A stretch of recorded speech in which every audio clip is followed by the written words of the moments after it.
আজকের এই ভিডিওটা আমার ইন্ডাস্ট্রিতে যারা আছেন বা যারা আসতে চাচ্ছেন সকল ভাই বোনদের জন্য আমি কিছু কথা বলতে চাই। প্রথমত হচ্ছে আমি অনেক বেশি মেসেজ দেখতে পাচ্ছি যারা মেসেজে এসে বলছেন যে আপু আমাকে একটু গাইডলাইন দেন, আমার তো কম্পিউটার বা ল্যাপটপ নাই, আমি ফোনে কিভাবে কাজ করতে পারি। এটার উত্তর যদি আমি দিই যে না আসলে ফোনে করা সম্ভব না, তখন তারা আমাকে রেসপন্স করে অনেকেই তো বলে যে ফোনে করা যায়। আমি জানি না এটা আসলে কতটুকু সত্যি। আমার এন্ড থেকে আপনার যদি অবশ্যই একটা ল্যাপটপ বা কম্পিউটার থেকে থাকে তাহলে আপনাকে ইন্ডাস্ট্রিতে স্বাগত জানাই। এটা খুব বেশি হাই কনফিগার হতে হবে তা কিন্তু নয়। বেসিক একটা কম্পিউটার বা ল্যাপটপ থাকলেই আপনি ইন্ডাস্ট্রিতে কাজ এক হচ্ছে জানা থাকলে ইমপ্লিমেন্ট করতে পারবেন, যদি জানা না থাকে তাহলে শিখতে পারবেন। কয়েকটা কথা বলবো, আপনারা সবাই আমাকে বলেন যে একটু গাইডলাইন দেওয়ার জন্য। এটা আসলে আমি অল্প কথায় বা এক কথায় আপনাদেরকে কখনো বুঝাইতে পারবো না, বা আপনারা সেটা এক কথায় বুঝতে পারবেন না।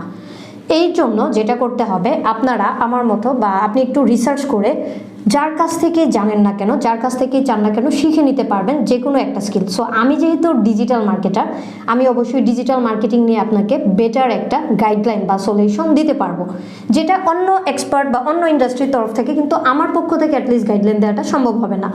তবে ডিজিটাল মার্কেটিং শেখার আগে আপনার কয়েকটা জিনিস অবশ্যই একটু ফলো রাখতে হবে।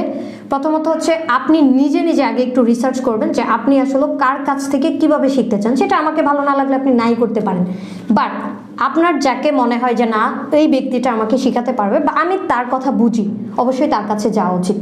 সেকেন্ডলি হচ্ছে আপনার ল্যাপটপ বা কম্পিউটার থাকলে বেসিক থিমগুলো একটু জেনে নেবেন, গুগল বা ইউটিউব করে জানতে পারবেন। প্রচুর ঘাটাঘাটি করতে হবে। আপনি যদি আইটি ইন্ডাস্ট্রিতে আসতে চান সেটা যে কোনো স্কিলের হতে পারে, বাট আপনাকে অবশ্যই অনেক বেশি রিসার্চ করতে হবে এবং নলেজ গ্যাদার করতে হবে। আর আমরা যদি এটা ভাবি যে না 2 মাসের বা 3 মাসের একটা কোর্স করে সব জানা শেষ হয়েছে, না, এটা হয়তো আপনাকে যে কোনো একটা মেন্টর আপনাকে বেসিক একটা থিম ধরায় দিবে বা মোটামুটি সার্ভিস দিতে পারবেন, ধরায় দিবে। আপনাকে এর উপর অবশ্যই আরও অনেক বেশি স্টাডি করতে হবে, তাহলে ইন্ডাস্ট্রিতে টিকে থাকতে পারবেন। আমাদের অনেকের ধারণা যে আমরা 2-3 মাসের একটা কোর্স কমপ্লিট করলেই মনে হয় আমরা ফুল স্ট্যাক ডিজিটাল মার্কেটার হয়ে গেছি। এটা একটা ভুল ধারণা।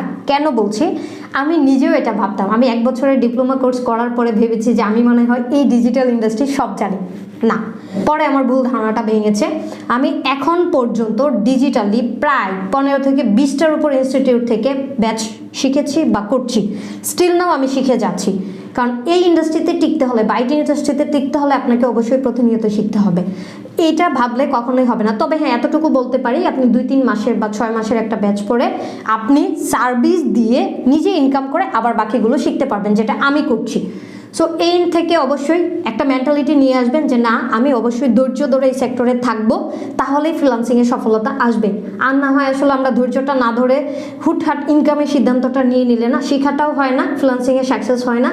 যার জন্য কিন্তু আমাদের ভুল ধারণা আছে যে ফ্রিল্যান্সিং বলতেই মনে হয় ফেল। তবে প্লিজ যাদের ল্যাপটপ বা কম্পিউটার নাই, দয়া করে আগে সেটা অ্যারেঞ্জ করবেন, তারপর আমার কাছ থেকে পরামর্শ চাইলে আমি সর্বোচ্চটা দিব। আমার কাছে কোনো বাধা বিপত্তি নাই, আমি সবাইকেই চেষ্টা করি হেল্প করার জন্য। এখন পর্যন্ত করেছি। আপনারা চাইলে আমার পেজ বা অন্য কিছু ভিজিট করে দেখতে পারেন, হয়তো কিছুটা হলেও আপনাদের ধারণা আসবে যে আমি আসলে মানুষকে কতটুকু হেল্প করছি। এতটুকুই বলার ছিল। ধন্যবাদ সবাইকে, ভালো থাকবেন। Thank you.